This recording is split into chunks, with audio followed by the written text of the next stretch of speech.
Taille d'écran. Ok, nickel. Bonsoir à tous. Je m'appelle Julien Garnier, je suis front-end développeur et web designer pour une société qui s'appelle Nisperis à Paris. Donc récemment j'ai créé cette application Tridiv pour faire de la 3D en CSS. Et donc aujourd'hui je vais vous parler en gros de la 3D en CSS en général, vous présenter l'app et parler aussi un peu du côté projet perso, parce que je pense que ça peut intéresser des gens, ceux qui ont des projets en ce moment. Donc petit sommaire, voilà, introduction rapide à la 3D en CSS, présentation de l'application, puis ensuite création et lancement de Tridiv, et à la fin si vous avez des questions. Donc historique rapide de la 3D en CSS, ça a été proposé par Apple en 2009. Ça a été implémenté sur iPhone en premier, ce qui est assez bizarre pour une propriété CSS. Puis Safari, Chrome, Firefox, aujourd'hui c'est assez bien supporté. On a Firefox qui a quelques petits problèmes, il comprend tout, mais il a du mal à l'afficher. Et Internet Explorer, il a fait un effort, mais les deux dernières versions c'est pas génial, il comprend que la moitié des choses en fait. Bon, avant de rentrer, je vais parler un petit peu de la technique, mais vraiment très rapidement. Qui fait du CSS dans la salle? Qui a déjà fait de la 3D en CSS? Presque la moitié, ok, cool. Bon, je vais vraiment passer très rapidement sur les bases de la 3D en CSS. En gros, le concept c'est très simple, on va définir une perspective à un élément parent, et tout ce qui sera dans cette perspective, dans cet élément parent, pourra être affiché en 3D grâce à des transformations. Donc, je ne vais pas rentrer dans le détail, en gros, vous pouvez transformer des éléments HTML grâce au CSS, et vous pouvez les transformer dans les trois axes X, Y, Z. C'est comme ça qu'on va faire de la 3D en CSS. Donc petite démo en fait sur vraiment un exemple de base, je pense pour la 3D en CSS. Donc, le cube qui tourne à gauche, c'est juste un ensemble de divs HTML classique. Et chacun de ces divs sont tournés et déplacés en 3D grâce au CSS. Donc on a notre scène en haut qui est bleue, elle qui va définir la 3D. Et en dessous, donc le cube qui va contenir toutes les faces.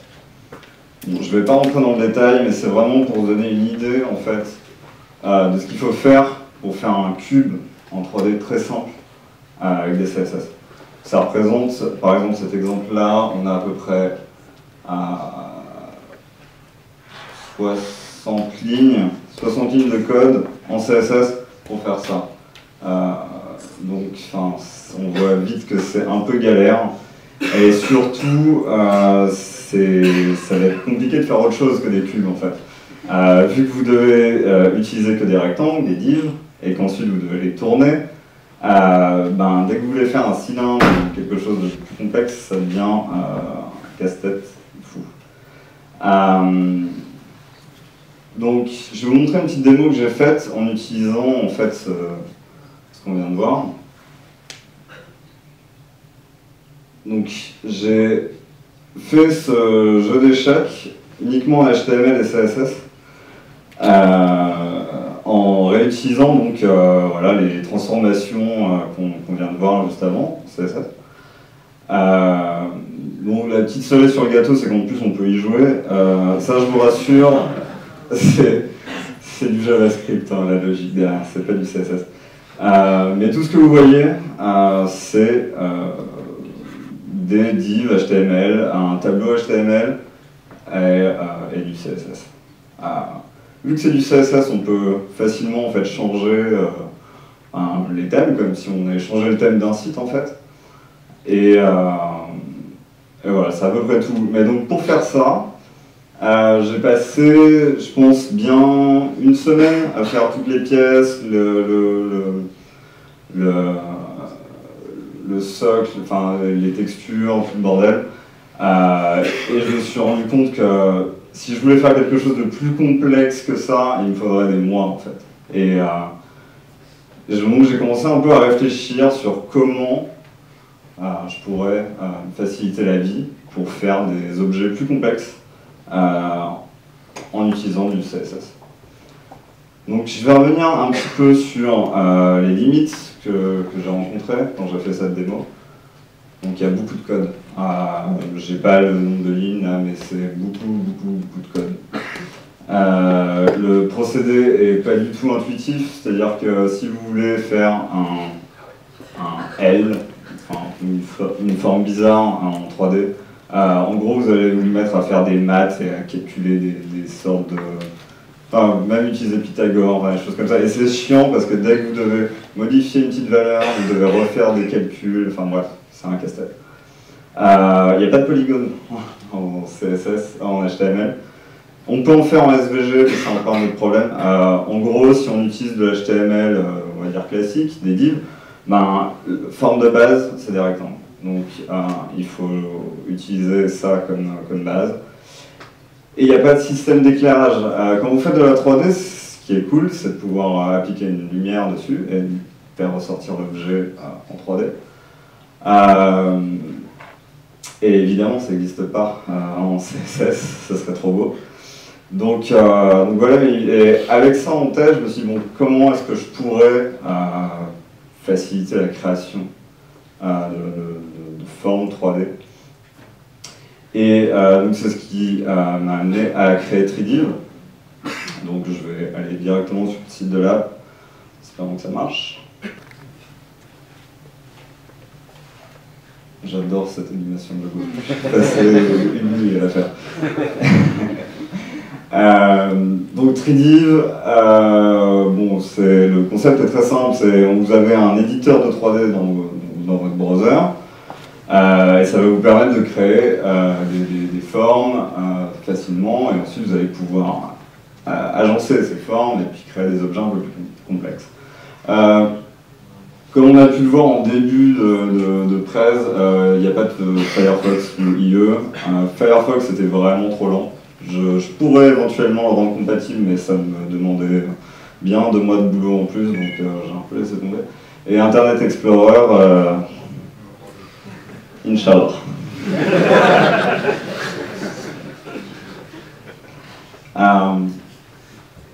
Donc l'interface, je vais faire une petite démo, je ne vais pas m'éterniser dessus, mais je pense que ça peut être cool de vous montrer comment ça fonctionne. Pour ceux qui a déjà fait de la 3D dans la salle, qui est familier avec le... Ok. Bon, en gros, je pense que pour ceux qui ont déjà fait de la 3D, vous reconnaissez, on va dire, le layout de base d'une application 3D, avec ici la vue en 3 dimensions, donc qui sera votre preview, et puis vous avez les 3 vues ici qui vont représenter en fait les vues sur les 3 axes X, Y et Z. Pour résumer. Donc, moi, mon premier objectif, c'était de pouvoir créer des formes rapidement, sans avoir à taper les 60 lignes de CSS qu'on vient de voir. Donc, par exemple, pour faire ce cube-là, je pense, vu que j'ai un peu d'entraînement, on va dire, en 3D, en CSS, je mets entre 5 minutes et 10 minutes pour tout taper, pour être sûr que j'avais une bonne dimension. Dans Tridiv, ce qui est cool, c'est que j'ai juste appuyé sur ce bouton. Et maintenant, en fait, j'ai mon cube ici. Et quand je vais dans cette vue-là, j'ai mon HTML et mon CSS qui est compilé. Donc là, déjà, il y a un gain fou au niveau du temps. Mais ça, c'est que le début. Parce que ce qui est cool maintenant, c'est que j'ai aussi un système de lumière. C'est-à-dire que quand je vais tourner le cube, l'éclairage va changer par rapport à l'orientation du cube. Donc ça, c'était juste impossible en tapant le code. Vous êtes obligé de feinter un peu le truc et de lui mettre des teintes différentes pour simuler les ombres. Là, c'est le même principe, sauf que c'est calculé en JavaScript, et donc c'est cool. Donc, un cube, très bien. Maintenant, l'autre gros problème, quand on tape son code soi-même, c'est, mettons, je veux changer la taille du cube. Là, je vois que j'ai mes faces à droite et gauche. Admettons que je veux qu'elle fasse 6 EM au lieu de 3. Ok, super. Bon, maintenant, je vais devoir bouger les autres faces, changer des marges, etc. Ça peut vite prendre 2, 3, 10 minutes pour modifier tout ça. Là, j'ai juste à cliquer sur les petites poignées ici, et tac, je vais changer les dimensions de mon cube facilement.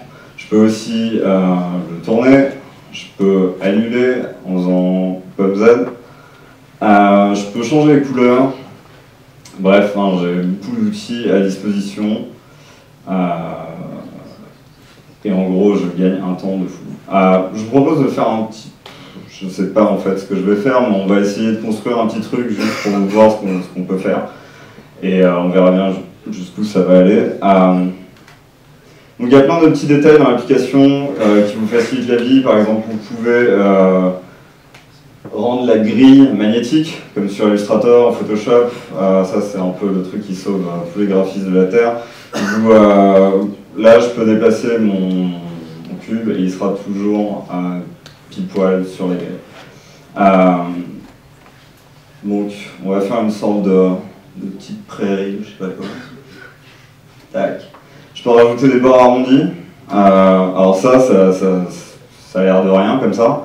Mais le fait d'avoir juste ces petits bords-là, qui sont en fait chacune des faces ici, c'est un div qui a une rotation spécifique.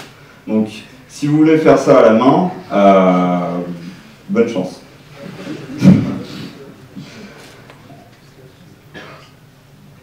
Un autre truc cool, c'est que je peux dupliquer les objets. Donc, il suffit que je clique ici, et tac, j'ai dupliqué ma forme. Pareil, ça, on peut faire des copier-coller en code, mais le voir visuellement, c'est vraiment un atout. Donc, je peux déplacer, redimensionner. Ok, super. Je vais changer la couleur, on va faire une sorte de petite montagne. C'est un peu du freestyle. Voilà, super. Maintenant, je vais vous montrer d'autres formes. On va faire une sorte d'arbre. Donc, ça va être le tronc. Ok. Live démo. On va le faire carré. Tac. Et maintenant, on va faire une sorte de petit sapin. Cool. Attention, c'est de l'art. Ok, super. On va lui mettre une couleur de sapin et ça va de suite être vraiment cool. Tac. Ok, le tronc. Ok, orange. Cool. Bon, voilà. Là, ce que je viens de faire, bon, ça ressemble à rien. Mais en termes de temps de boulot là-dessus, je pense que ça peut aller d'une journée à une semaine suivant son degré de connaissance en maths en fait. Et voilà. Et je peux aussi, donc j'ai des petites options, par exemple rajouter des couleurs de fond, enfin bref, des petits atouts cool. Je peux changer les bordures. L'opacité des bordures pour faire un truc qui fait un peu plus vrai 3D. Donc voilà un peu le tour des outils que propose Tridiv. Donc encore une fois, l'avantage c'est quand même d'avoir de l'HTML et du CSS généré. J'ai une petite option ici qui permet d'aller directement ouvrir le code dans CodePen. Donc là on a notre HTML, CSS. L'avantage du CSS, c'est que j'ai vu qu'il y avait beaucoup de gens qui savaient en faire. C'est-à-dire que là, maintenant, vous pouvez partir du code qui vient d'être généré et puis le continuer en fait à la main. pouvez changer les couleurs, etc. Bon là je vous ai fait une petite démo rapide, je vous propose de voir des choses peut-être un peu plus cool. Donc j'ai vu qu'il y avait pas mal de gens qui avaient déjà vu 3D, donc vous devez sûrement connaître ces démos, mais pour ceux qui ne connaissent pas. 4S, donc modélisé dans 3D,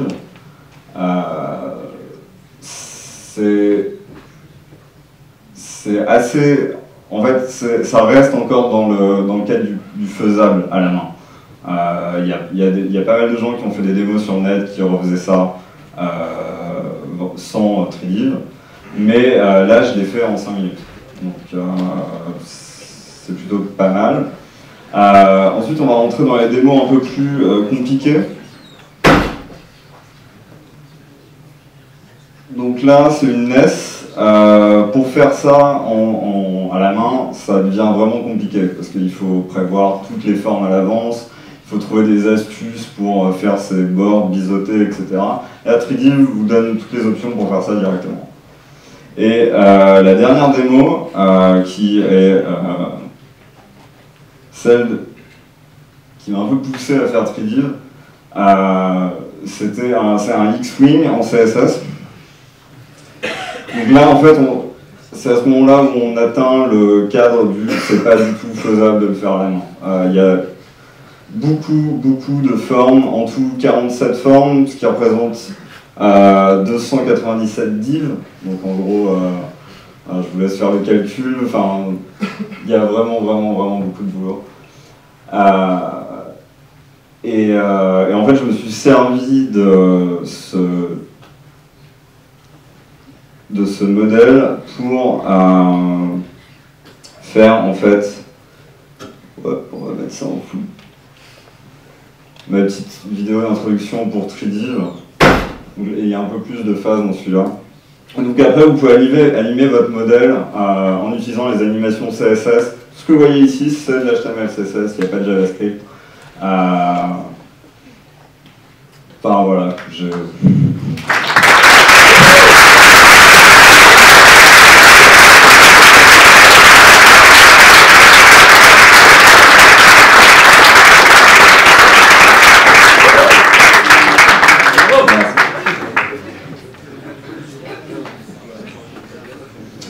Donc, bon, j'ai fait le tour de 3D, je ne vais pas m'attarder plus longtemps sur comment ça fonctionne, ce qu'on peut faire avec, etc. Je pense que c'est assez clair.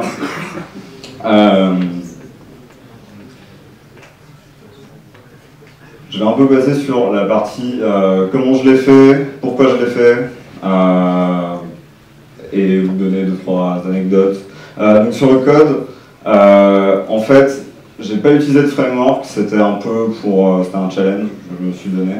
C'est 90% de JavaScript et le reste c'est de l'HTML, CSS. Il n'y a pas de code serveur. C'est uniquement côté client et bon, évidemment les avantages c'est que vous ne pouvez pas sauvegarder ça dans le cloud ou d'autres choses. L'avantage pour moi c'est que ça me coûte 0 € à maintenir et que c'était grosso modo assez simple à coder. Merci à Prefix Free de Léa Verrou, je pense que certains d'entre vous connaissent, ça vous permet d'écrire du CSS sans les vendor prefixes, donc les petits Moz, WebKit, etc. que vous mettez devant vos propriétés CSS. Si j'avais pas utilisé ça, j'aurais dû en écrire des milliards. Et Photon, qui est en fait une librairie qui m'a permis de faire tout l'éclairage 3D sur les formes CSS. J'ai dû un peu le modifier, mais en tout cas sa base m'a été d'une grande aide. Je vais vous donner quelques chiffres en fait sur le temps que j'ai passé là-dessus. Donc à mon lancement, j'ai passé environ, j'ai pas compté, mais dans mes estimations, c'est une centaine d'heures de développement. Dans mon temps libre, après le boulot, sur une période de 5 mois. J'ai aussi passé une centaine d'heures sur le design de l'application. Pour moi, c'est aussi important en fait. Je voulais que l'interface, c'est quand même un logiciel de 3D, je voulais que l'interface soit la plus pure et simple d'utilisation possible. Donc j'ai vraiment environ passé 200 heures sur ce projet. J'ai refait l'application 3 fois en termes de design et même de code. Et j'ai dit au revoir à 2 semaines de vacances cet été pour finir le projet. Donc tout ça sur une période de 5 mois. Donc c'est beaucoup, parce qu'il y a quand même des samedis soirs où vous avez vos potes qui vont boire des bières et puis vous êtes là, non, je fais du CSS. Faut vraiment vouloir en fait, enfin, faut être passionné. Moi j'avais une idée que je voulais vraiment réaliser jusqu'au bout, je trouvais que l'idée était cool, je voulais faire mon X-Wing et voilà. Maintenant c'est cool, je peux sortir le samedi soir. Et surtout, là où on a un peu le retour de tous ces efforts, ça a été sur le succès de l'application. J'ai fait 100 000 visites les premières 24 heures. Bon, c'est redescendu après, 250 000 en 3 semaines, mais c'est juste fou, parce que je pensais en faire 10 000. Il y a une vingtaine d'articles qui ont été écrits sur l'application. 10 000 personnes ont liké la page. Et j'ai eu 5 000 mentions sur Twitter, dont des mecs que je respecte énormément, comme Paul Aerich ou Chris Collier. Enfin, ces sortes de gros nerds là qui, quand ils disent hey, regardez ça, c'est cool, ben, ça vous fait un petit truc au cœur, quoi. Bon voilà, enfin, là en fait c'est pour montrer, pour tous ceux qui font des projets perso, si vous avez une idée cool, passez du temps dessus, faites en sorte que ça marche quand ça sort, faites en sorte que ce soit joli, l'emballage ça compte vraiment beaucoup je pense. J'aurais pas eu le même succès si j'avais pas fait ma petite animation qui tourne au début et ces trucs-là. Bon, vous pouvez sacrifier des week-ends et des vacances. Au final, ça peut payer. Donc voilà, enfin bonne chance. Alors le futur pour Tridiv, il n'y en a pas vraiment de défini encore. Pour le moment, je prends des vacances, j'en peux plus de coder sur ce truc. J'ai plein d'idées, mais en gros, pour le moment, je fais une pause, je vais voir. Ce sera peut-être open source un jour, pas pour le moment, parce que quand on lance un truc open source, en fait, c'est un boulot à plein temps après. Là, l'idée, c'est de le laisser de côté, voir les idées que j'ai, les réaliser ou pas, en fonction de mes idées. Donc voilà, c'est ce qui conclut ma présentation. Et je pense que si on a un peu de temps et que vous avez des questions, bah,